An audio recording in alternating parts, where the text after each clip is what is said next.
Process of communication.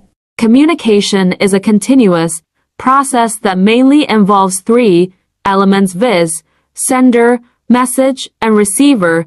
The elements involved in the communication process are following.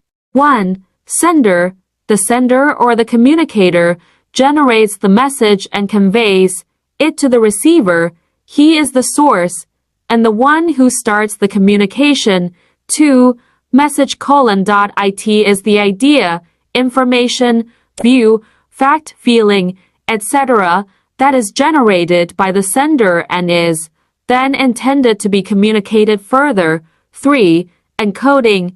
The message generated by the sender is encoded symbolically, such as in the form of words, pictures, gestures, etc., before it is being conveyed. 4. Media::it is the manner in which the encoded message is transmitted. The message may be transmitted orally or in writing. The medium of communication includes telephone, internet, post, fax, email, etc. The choice of medium is decided by the sender. 5.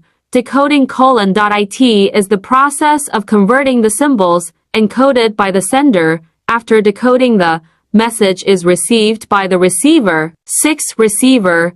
He is the person who is last in the chain and for whom the message was sent by the sender.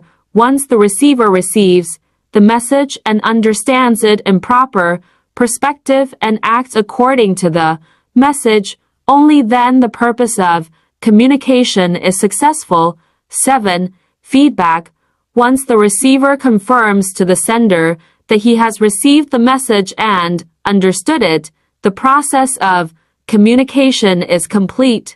So these are the 6 main elements involved in the communication process. Please like, share, and subscribe to my YouTube channel for more videos.